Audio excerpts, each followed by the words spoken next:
Welcome to the Mark Attwood Show, Adventures in a Cosmic Suit. If you're not on my email list, click below, linktree/Mark Attwood Show. All my links are there, email especially, because one YouTube channel down. Who knows how long we last. Right, today I'm going to talk about whether you can defend yourself or whether we can defend ourselves or not, because, we've all seen these memes across the internet of heavy-handed tactics from certain members of society in clown outfits. I think it's a point of common sense that we should not just prep with food, mortar, and I've got a generator. It's not out of fear; it's out of common sense, just in case, because none of us really know how this is going to play out. So it is with great pleasure that I introduce Lee Dawson today. Hi, Lee. Hey, Mark, how you doing, mate? Right. Now, Lee, a lot of people will know you from Digital Warriors with Dave Mahoney, and you were there at the beginning. I came across you when I first saw Charlie Ward about a year and a half ago, and you were there in the background, and I was like, "Who's this guy? He looks a bit tasty." Well, mate, it's been is it 18 months now? I can't even. I've lost complete track of time with it. It's I've had about 17 bans on Facebook. I think you've just got off yours now, haven't you? Oh, I loved coming off my ban. I was just like this. Well, hey, I just posted yeah. for about a week, then you're gone. Yeah, it's crazy, isn't it? I mean, this is our new normal. Yeah, talking to people online. Yeah, it's someone said to me the other day. They said, "What do you really think about going back to like how it was before I went? Forget that." I said, "The old world is gone." I said, "We have to navigate this one now, and we have to win it, because it's at that point now, Mark. I think if you see in Canada and especially Australia, a lot of these places now, it's martial law, mate." I know. Yeah, I mean, we're going to keep this video YouTube friendly. We're going to use codes and things for things like that. I know you already know that because you're a digital warrior veteran.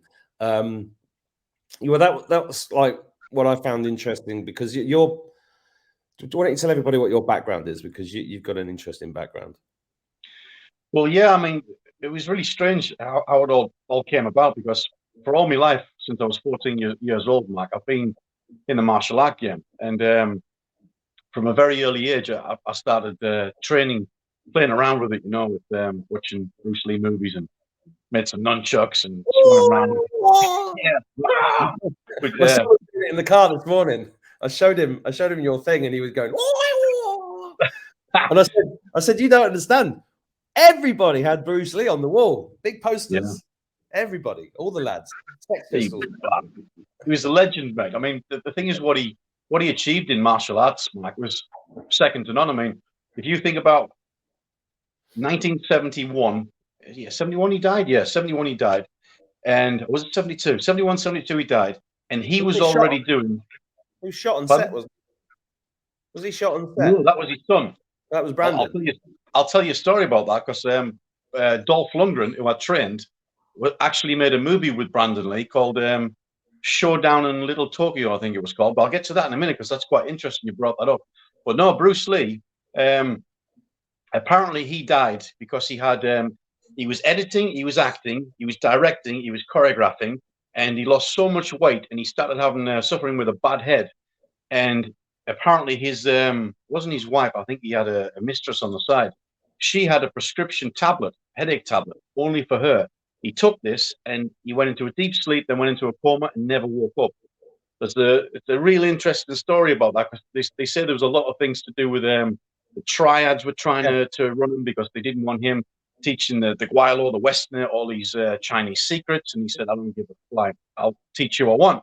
So they kept, and it was true. If you watch some of these new Bruce Lee movies, where they've done the modern day version, where he was challenged by all these top monks, and they made a beautiful one. When was it? I think last year, the year before it came out, about this famous fight with this Shaolin monk, and the actual true story behind it. In the movie, they portrayed it to be like more or less a draw, and it went on for hours and hours. This fight, that's not true. because Bruce Lee's wife, Linda Lee, actually explains a story about that. And this guy actually came to his dojo. And in the dojo, he said, you can't do this. And he gave him the scroll. And he said, well, forget about that. Let's fight for it now. And Linda Lee said he was basically chasing this monk around the dojo. And he got hold of this monk in about 2 minutes. And that was it. It was finished. So, I mean, they fluffed it up. He was something else, Mark. I mean, he was doing mixed martial arts 25 years before they even thought about doing the UFC and all the rest of it.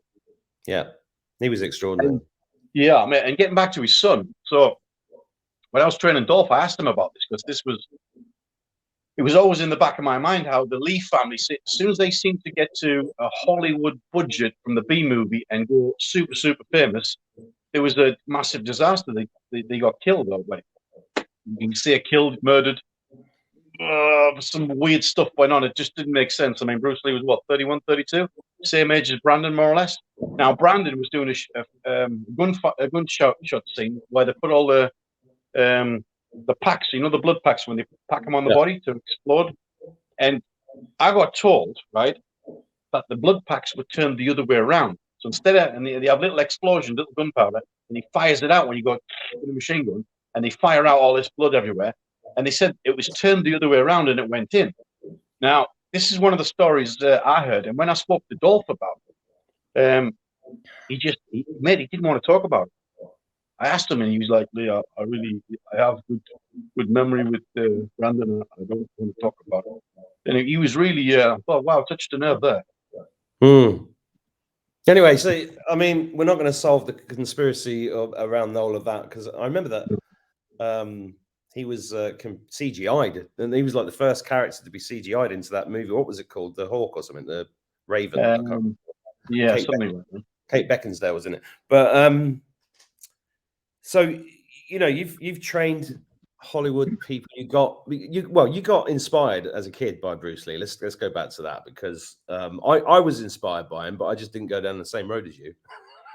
Yeah, a lot of people say that. But I'll tell you what, mate.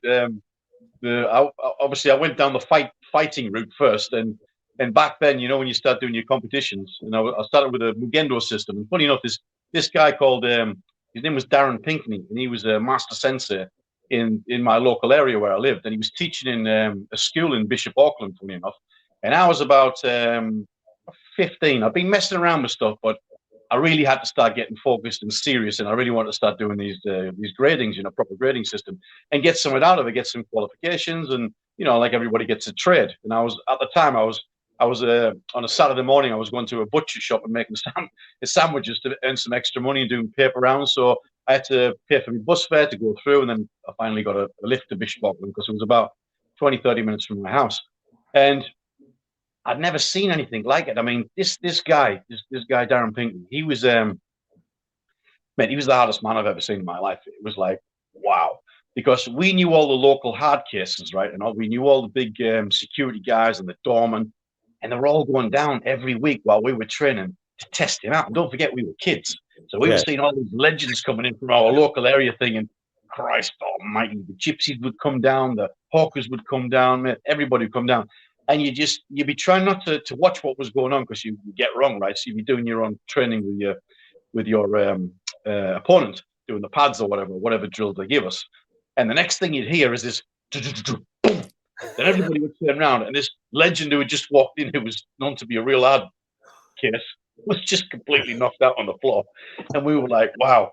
And then I think after training a year and two into it, I think one of the most amazing experiences I've ever had is he showed this spinning back kick. I don't know whether you know a spinning back kick, Matt, but it's probably one of the hardest kicks you can give someone. I mean, it's designed to take out your floating rib, right? But even if you get it in the solar plexus, you ain't getting back up. Even if you just get it in the normal stomach and you're not a conditioned fighter, you ain't getting back up. So we used to use these, you know, like in rugby, they have their massive strike shields. Yeah. So we used to use them to obviously practice the kick because you can't take these kicks when you're doing full power, right? Even when you're training. So we used to have these massive shields. So I remember the first time I was holding it for him, and I must have been about 17, maybe 18. So I'd filled out a little bit. and he kicked me, and I was ready. I braced myself, and I've seen this kick so many times when he's done it on other people, and I thought I ain't going to move across the floor like all the rest of them. Mate, he kicked me that hard. I was in the air. My legs were like straight. My arms were straight. I flew like this, straight back. And don't forget, this was like a school assembly hall we used to train in, with massive splinters like that in the wood. Right, Yeah, I remember them. Yeah. And I was flying back like this. And I remember going into a load of chairs like this. I was going, the wind completely knocked out of me. And I'm thinking, Christ, the only thing I could put it next to is being hit by a car. That's how hard it was. And I thought, I want to do this. I want to do this to that level where I've got no issue with any man on the planet. So that was it, mate. I mean, there's so many of these powerful kicks. The spinning kicks are the hardest kicks. They're dangerous, but they are beautiful to do. And when you execute it, the feeling, mate, it's like, wow. Well, yeah. I mean, I have a little bit of it. I mean, I did judo for a bit. I think I got a green notch on my white belt. Or did I get green? I can't remember exactly. I know, no. You had the red notches, 3 red notches. Then you moved up to yellow and then green. I did that a bit of Bob with a mate called Bob Miles. If you're watching Bob, I remember those days. And then I did a bit of karate later, but I always had trouble stretching my legs at the back. I got very tight hamstrings, short hamstrings. I didn't enjoy the kicking, but I have a lot of respect for the people that do martial arts. I knew one of the trainers, the MMA trainers as well, Lloyd Irvin, about 10, 12 years ago, and I see what the boys go through to do that stuff. But it takes a lot of dedication, right? I mean, you went at it. You've been at it for how many years? 30 years. 30 years. 3 decades. That's a long time, isn't it?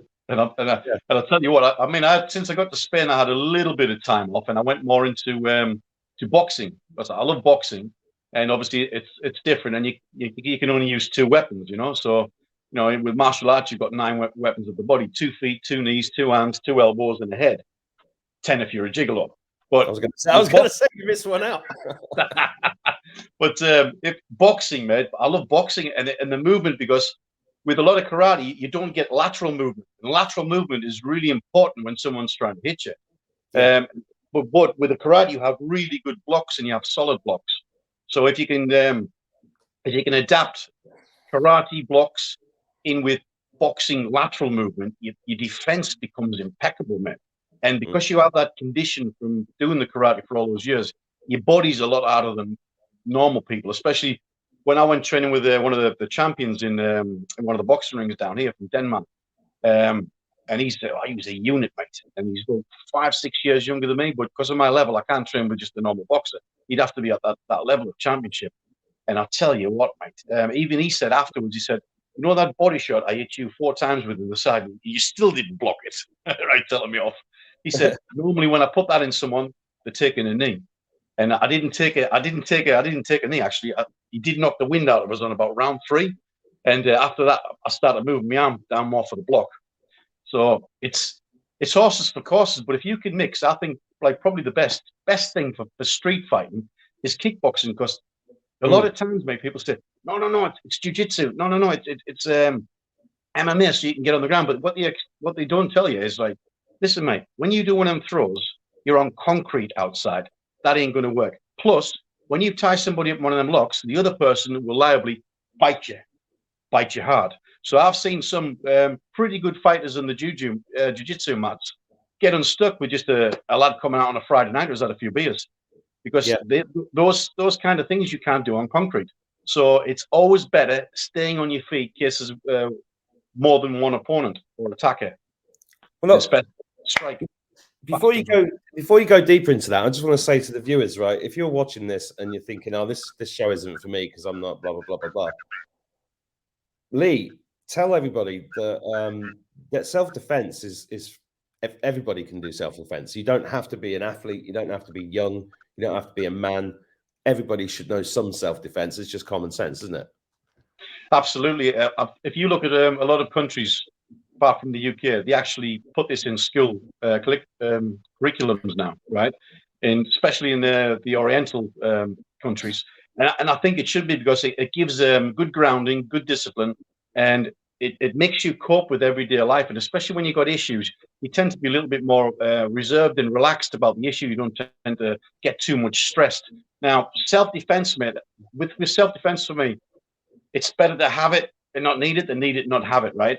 And the problem is when the way self-defense has been put on all over YouTube and the internet and everything, they do all this Jackie Chan stuff, you know, which is like choreographed stuff, and that's because that gets the views, right, on YouTube. That's not actually useful. Yeah, it's really flowery, Mark, right? But it's very, very difficult to do, and you have to be a really good practitioner to do this kind of stuff. But basic self-defense, 1, 2 with a left and a right and a low kick, is 3 moves, right? And you want to do a straight punch block or a hook block. There's 2 more blocks and 1 block for your low kick. So you keep it simple. Now, if you look at anybody when they go into the arena, any boxer, any professional, he doesn't do all this fancy stuff. He will go back to the basics, and you always win with the basics. So when you start to learn self-defense, you are taught basics, and it's the basics that win the fight. But the basic punch and the basic kick, you have to do so many repetitions to be to basically become a practitioner at it. So, you know, just doing like 20 moves or 30 moves, no, you got to do hundreds and thousands, but this takes time. Anyone can do it. I mean, if you do a low kick, you don't have to worry about too much flexibility. So I'm sure you can do a low kick, Mark, anywhere near the knee or, you know, the upper thigh or the calf or the ankle. So a low kick is, you would do that outside, because if you've got jeans on or anything else, you can't do a high kick, you can't do a mid-range kick. You're like this. One of my boys came around, got in the car the other day, and he said, "Dad, I've got shin pads on." And I went, "Have you?" He got them under his trousers. I said, "What are you wearing those for? You're not playing football." He said, "Well, all my mates kick me in the shins, but they don't know I've got these on. Now they can't understand why I'm not crying every time they kick me." Yeah, shin pads are great. They're all low kicking each other. I did have a martial arts instructor once. He taught me how to do this. I think Mr. Miyagi, his name was. Do you remember him? the jump front snap kick. Yeah, I mean that kick was just like, oh my god. You know, the jumping kicks never work. You know, the flying kicks and all this. That's just for television. Well, they've still got 2 TV series 30 years later because of that kick. Yeah, true. Anyway, sorry, I'm interrupting. Yeah, Cobra Kai, right? See, it's pretty good actually. But he was all right actually. It was the Danielson that was no good. I mean, you'd have thought they would have picked someone who'd had some kind of background in it. Like that kid had some background in it. You could see his moves were sharp, but the other kid had nothing. Well, that's your professional opinion. The rest of us were just watching it, going, "Come on, smack him." Yeah, I think when you're building a kid, I did a lot of kids classes here in Marbella, and I had a lot of Russian parents bring their children to me because they like the discipline. I came from a very high disciplined school, so you know it sort of rubs off. I don't take any nonsense when I go in there. A lot of kids were, you know, bad behaved, and within a month they were absolute mustard in there. And the problem is, after parents would come back in after a couple of months, see how well behaved the kid was, and take them away. And I'm like, "What are you doing?" He's just starting to. "Oh no, I just needed you to get this discipline in him. Now it's fine. I can take them away." And then they go off to another country. So in England, it's completely different. Mark, when I was in England, it's completely different. You had people who lived there solidly, and it'd be like a routine for them to drop the kids off and do this and do that. The problem is with Marbella, they tend to. It's a holiday resort, so there's no real industry here. So you got so many people coming from all over the world, stay for 3 months, 6 months, a year, 2 years, then they're gone. I've had kids when I've started getting them to like blue belt level at 3 years, just when they start getting interesting, like really interesting, you know, and you can start doing stuff with them, take them to competitions and winning things, and they take them away. And I'm like, no, not now. Wow. Yeah. I mean, you've trained hundreds of thousands of people, right? Because you did Thai Fitness First, which most people in the UK, well, it's worldwide, isn't it, that brand? Yeah, that was 38,000 people a week we were doing that. And I think we had 125 gyms in UK, Scotland, and Ireland. And I think 500 and 540 worldwide. So how were you training that many people a week? I mean, how fast was your car? Yeah, I used to basically train all the fitness professionals to teach the basics in it. So similar to straight punching, low kicks, a few hooks, very, very basic concept, but put into high repetition with really uplifting music and pad work. And I would go to fitness first used to have a hotel where they used to do all the training for the staff. So I used to go there and send 2 fitness professionals from every club. So to me, I would train about 30, 35 to 40 fitness professionals every weekend. It would take we'd go Friday, Saturday, Sunday, and it'd be like 14 hours each day. And then I'd go back a month later, I would examine them, qualify them, because they'd all have the RSA to music, the fitness professional, and then they get my stamp. Then they would start training in their club, 30 people in a class plus.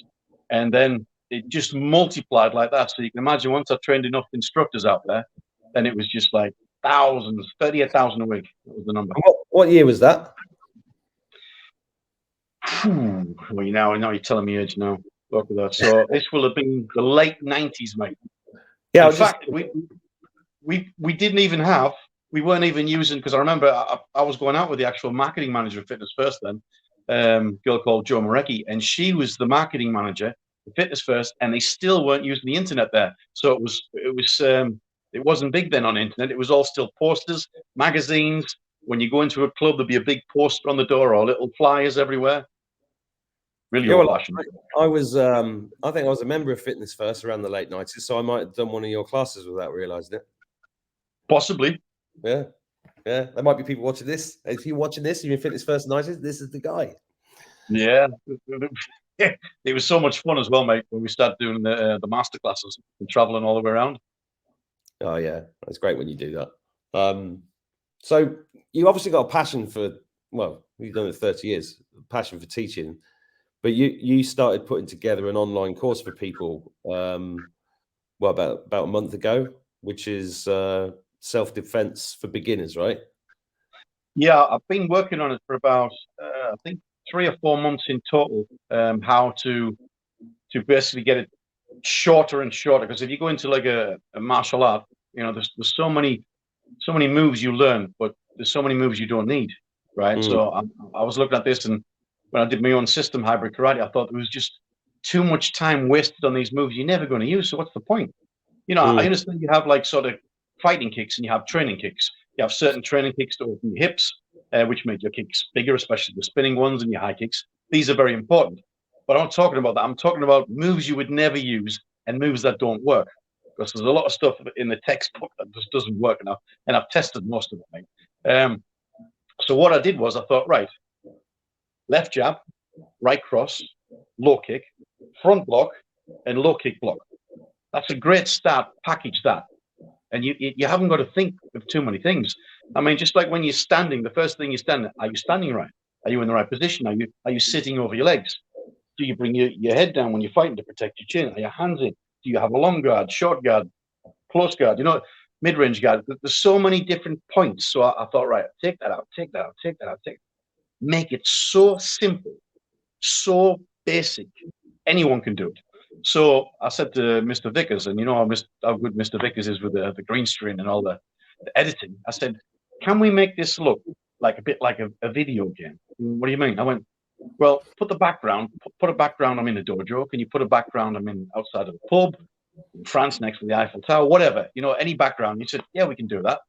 So we fitted the whole green screen up and we made something that's not out. There's nothing like this on the market, and it's absolutely, it's a joy to watch. It's so much fun to watch, and there's so many coaching points on a basic level. People can just click with it. Well, I'm just trying to pull it up here. Let's have a look at it. So this is what can you see that? Yeah, it's small, but I can see it. I beg your pardon, said the actress to the bishop. Well, get your glasses on now. Yeah, I've got on. So this is where all the data. I'm going to find one of the. That's you and Dave Mahoney. I'm going to find one of the videos from the course. Which one should we look at? Repetition, fighting stance, or left jab? Fighting stance, because that's interesting one. People don't need to know how to stand.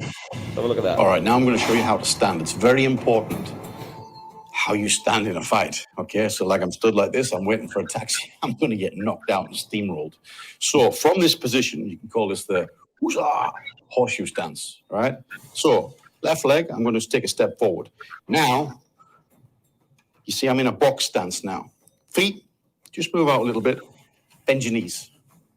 Now you need to feel the floor. This is why it's good to do this barefoot. When you got trainers on and shoes, it sometimes causes traction on the feet. Okay, so bare feet's always good. Feel the floor. And now, feel where your balance is. You need to be sitting over your legs. Okay, bend your knees, bring your elbows in. Okay, chin down. All right, it's no good having your chin up here if you're fighting. You're going to get knocked out. All right, you have to protect this. Your body can always take a lot of damage, right? And you can you use a lot of blocks as well. Your face, you really have to keep your face and protect your face. It's very important. So, chin down, elbows in. Hands not clenched hard, only on point of impact from this position. So this is your stance. Now you need to feel strong in this position. Some people might be leaning too far forward, too upright. So from the side, I'll show you something from the side. Bend your knees, elbows in, chin down. Now this position is a great fighting position. Now, where I've got my hands as well, as you can have your hands like Muay Thai and this is called the long guard. Then you've got the medium guard, and then you got like the peekaboo, Mike Tyson style, where it's close in. So wherever you find it comfortable for you. For me, it's about here. It's in between the peekaboo and mid-range. This is comfortable for me. Why? Because I can block very quickly to my face from that position. When you're out here, it's a little bit more difficult. So find what suits you. And once you're comfortable in that position, we can move on to the next one.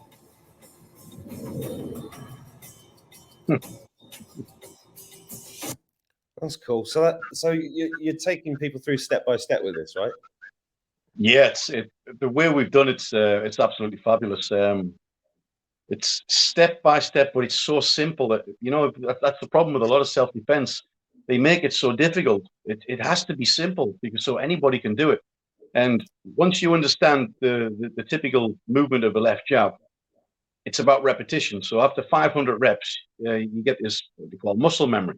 Yeah. Right. So once you start getting 500 reps, you start to get a little bit of an idea of what the jab is about, how it feels when you throw it, Mark. Then when you start to get on the 1,000 and the 2,000, and don't think that's a lot. When you start talking about hundreds and thousands, right, mate, you can throw about 200-300 punches in a minute if you're doing it really fast, right? Yeah. And a normal person can do that. Yeah, he might be a little bit out of breath, but it's not a lot. So when you're starting to do like 1,000 and 2,000 and 3,000, you will really start feeling them fast twitch fibers in your arm starting to shoot when you're throwing it out, and you'll start to feel the power building up. And of course, with the breathing as well, it's so important. So when you throw a jab, you have to exhale, right? So it's not like when you're in the gym and you're doing a bench press and you go, right? If you did that while you were boxing, you'd get dizzy because you'd have no breath and you'd fall down and collapse, mate. So it has to be like this, like you're going, or through the nose. And you have to hit on target and exhale on target. Yeah. So if I went breathed after or before, you get out of sync and you'd start getting a stitch or you start getting a headache, you feel sick, and it wouldn't work properly. So it has to be on target. Yeah. So we put everything in there, how to become a street warrior, basic level. So yeah, I mean, you've done about 35 videos in this course, right? And they're all videos, yeah. And just for anybody watching, when Lee said Mr. Vickers, he's talking about Dave, who does all his video production, and that is I like it, all the little sound effects and stuff. It's great. Yeah, and each time I do a coaching point, the sentence goes flies along, drums it in each time you do it. Very clever. No, it's cool. I think some people watching this will be going, "Oh, that's not for me. I can't do that. I've not been to the gym in 5 years, or I'm 60 years old. I can't do that." What do you say to them? It doesn't matter, Mark, because I have this all the time. People say to me, "Oh, I want to do martial arts, really, but I want to go to the gym and get fit first." And I just start laughing. I said, "No, no, no, no, no. Fitness in the gym is completely different fitness to martial arts, right? Because you're using your body movement. You're not picking up weights. You're not running on a treadmill. It's completely different. So if you're standing in the kitchen, you're washing the dishes, right? You telling me you can't just throw your arm out like this 10 times? You know, that's just an excuse, mate, when they don't want to do it, you know? Yeah. So anybody can do this. Old people can do this. Young people can do this. And it's very, very simple movement. It's not difficult. And I'll tell you what, when you start doing it properly, especially the line work, then you start to see your muscles when they contract and they start getting stronger. Your breathing starts, and you think, wow, I'm getting a bit of a workout. You know, I don't seem to be doing really much. But because it's a functional movement and a functional exercise, it's great for the body. When you're going into the gym, and I do like the gym, by the way, I do like weights. I like to mix both together. But when you're sitting in them machines and you're in a restricted position and you're pressing and you're doing all this, it's not a natural movement for your body. You know, when you're doing martial arts, ballet, dancing, all this kind of stuff, it's a natural movement for your body. So you tend to work every muscle in your body when you're doing this, but definitely not in the gym. You don't work a lot of the necessary muscles, especially like the hip flexors and things like that, which is the tiny little muscle which attaches the quad to your hip. So if that muscle needs a lot of work to lift your leg up, because it's your leg's the biggest muscle in your body. So all these little tiny points, these little tiny muscles, when they get stronger, all of a sudden, you throwing your arm out like this, you'll be able to throw your leg out like that, and you're thinking, wow, that's great. Yeah. Well, my thing is tennis, right? And what I love about tennis is I get super fit when I play it regularly, and I don't even think about it. Yeah. I get really bored in the gym, you know, just like bores me, but because I'm not that, you know.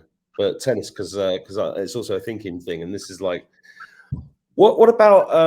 I know I was showing this to someone the other day, and they were like, "Oh, is it you know, is it going to get that bad? Is it going to be that bad? You know, police and no, they're going to come and force us to do this, that, and the other."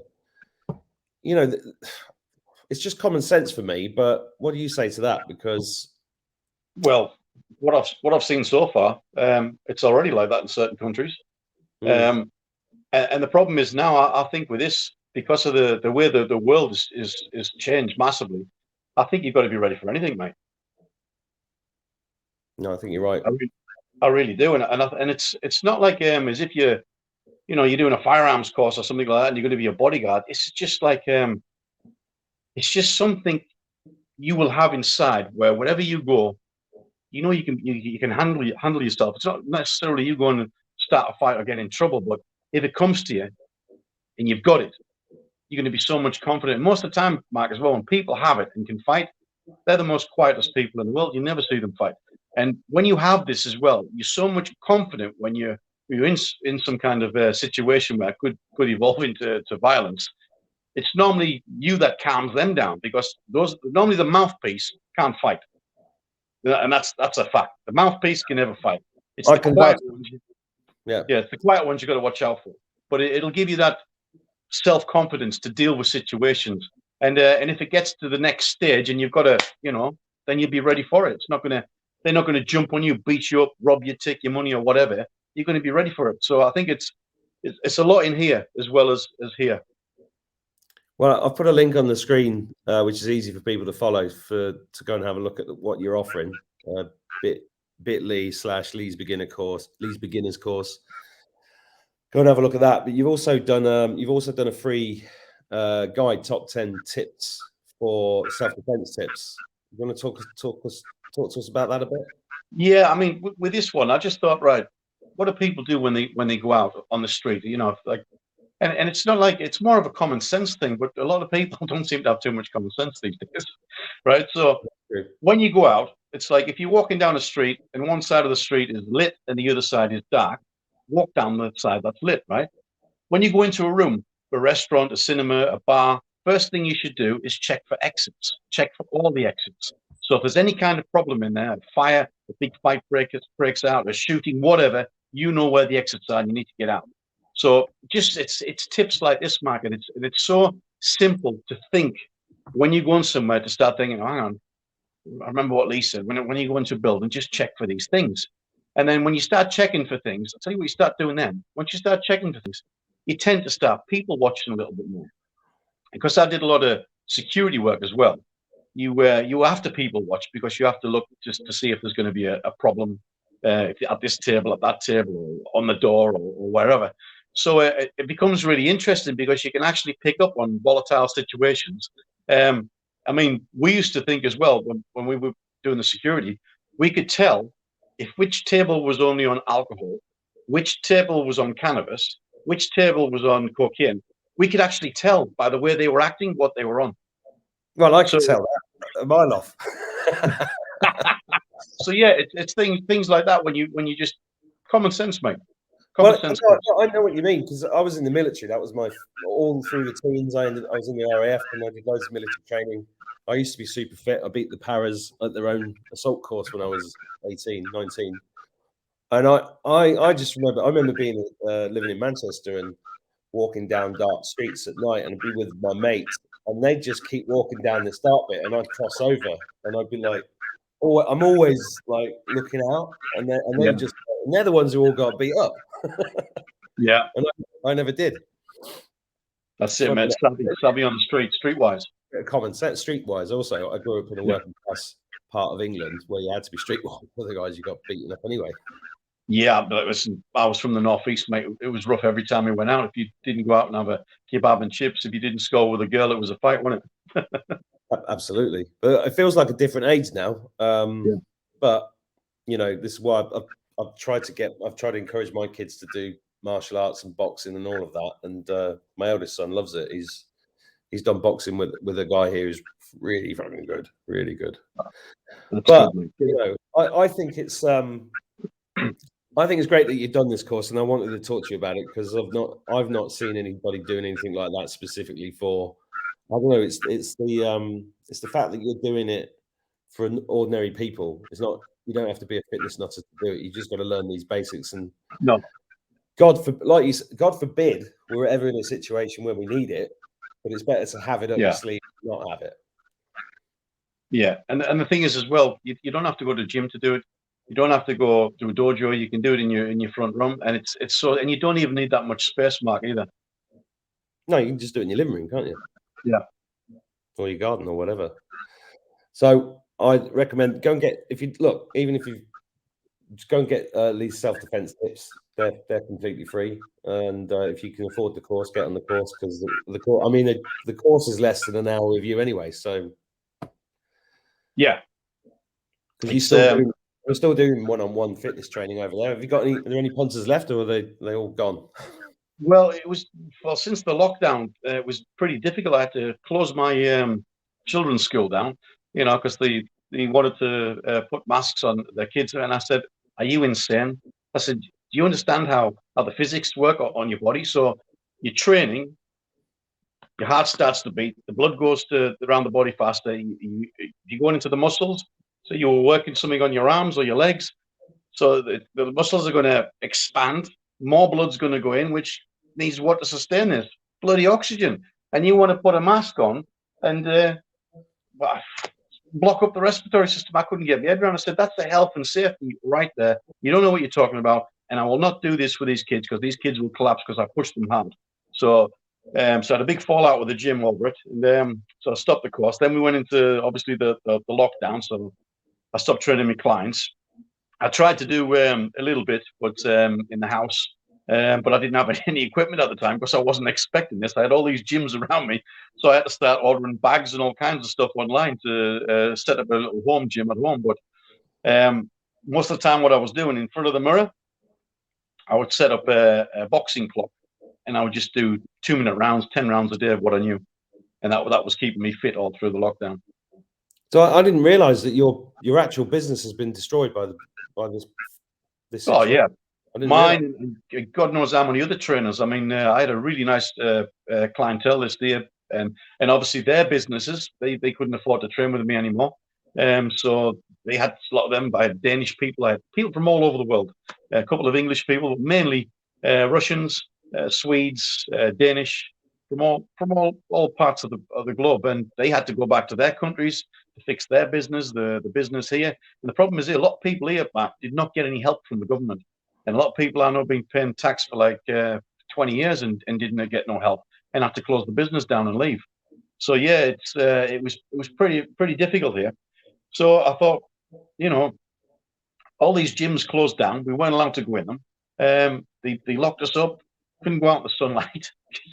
You could only go out for essentials and things like that. And they took all the healthy things away to keep your immune system active. Meeting. I mean, the gym's probably one of the best places to have your immune system active because you're touching all the equipment, you're touching people. All the breath, everything. Yeah, and the thing is, your immune system has to be active by meeting people. That's why the Spanish grow to a good old age, mate. The Spanish people, the old people, live to a right old age because they're very family-oriented. They always have family weekends together. There's like 20, 30 of them in families. They're always kissing each other on the cheek. And what I've seen, what they've done to this place now, and, this communism ruling now, it's shocking because it's a beautiful culture and it's a shame. But some of them are starting to shake their head up now and realize this. Well, I hope so. I mean, I did an interview with a Spanish guy last year on YouTube. He seemed to be like a voice in the wilderness. And I went to Mallorca for a week between lockdowns last year. And the best part of Spanish culture for me is going out for dinner in the evening where everybody sat outside and the tables. And I love that. I love that. It's beautiful, Mark. And then we were there and the waiters were cool. It was like, then there were the police were there with guns, like machine guns, just stood there. And I was like, what the fuck was going on here? But of course, Spain had the Civil War and it's had what was his name? Franco. They've been through all sorts of crap like that before. Yeah. They've got 3 police forces, Have they? I didn't know that. Yeah, you got your local police, then you got your national police, they're the ones in the black. And then you got the Guardia Civil, which is like military police. That's what I must have seen at this restaurant then, because they were beret up with arms. I was like, "What are you doing?" There's just families out eating dinner, and they're there with the machine guns. And I've not, thank God, I've not seen that here. But it is criminal. So I think everybody, I've been taking an effort to get fitter recently myself, getting up early, going for a run, going for a walk. I've been eating well, because the first 9 months I think of lockdown, everything went out the window. Yeah. I was just on the computer all the time. And it's like, now is the time to start really looking after yourself. And, well, I hope anybody watching this can go and get Lee's course. It's brilliant. And you've got a guarantee there. You get your money back if you don't like it. So nothing to lose. Put the links below the video. Anything else you want to say to finish with? I think getting on to general health and fitness, Mark, I think a lot of people now really need to start. Look, listen, the fear factor alone, what's gone on the last 18 months is brought people's immune system down. And I'm not even going to go into all the other things, right? But there's a lot of sick people about now. And if you keep yourself on this frequency, this vibration, you're going to get worse. So basically, you need to get yourself out in the fresh air. You need to be surrounding yourself with people with high vibration. You need to eat organically. I don't like to use the word organically because when we were kids, it was like fresh vegetables from your garden. Everyone grew them, right? But now it's organically, right? Because when you go to a supermarket, I did a video on this the other day. When you go to a supermarket, one of these big corporate supermarkets, right? Everything looks the same. Everything looks shiny and glossy, and everything lasts in your fridge for about 2-3 weeks, right? So when you go to a organic shop and you go in and you look at the vegetables, you go, my goodness, they're ugly. Those vegetables are ugly, all right? They're supposed to be ugly, and they're supposed to be all different shapes and sizes. Then when you get them home, and you forget about them for 2 days, they've gone off. And they go, well, they're going back there anymore. The shit, they've gone off straight away. No, they're supposed to go off because they're fresh. So basically, all the nutrients and the vitamins and minerals in these fresh vegetables, what you ain't getting from these supermarkets. And I think more and more people now need to switch from the corporates because they smashed the poor local businesses. And yet they stayed open. That was a big thing for people. So you should eat locally and get everything fresh. Even if you go to the butchers, if you like meat, get fresh meat. Don't get all that CFP stuff from the supermarkets, all the packaged stuff, vacuum pack. Get it fresh. We need to eat fresh. We need to train. We need to get plenty of oxygen, plenty of sunshine, and keep very positive as well. And take no notice of the television stuff. Spending more time around with your friends. Oh, turn that off immediately. I've been telling people that for 10 years. It's just poison. Yeah, the control box. Well, we're 18 months in, we're still alive, and I'm glad you're doing something positive. And everybody watching this, do something positive yourself. Go and get Lee's course. Cheers, Lee. Thanks a lot, Mark. Good to see you, buddy. See you later, mate.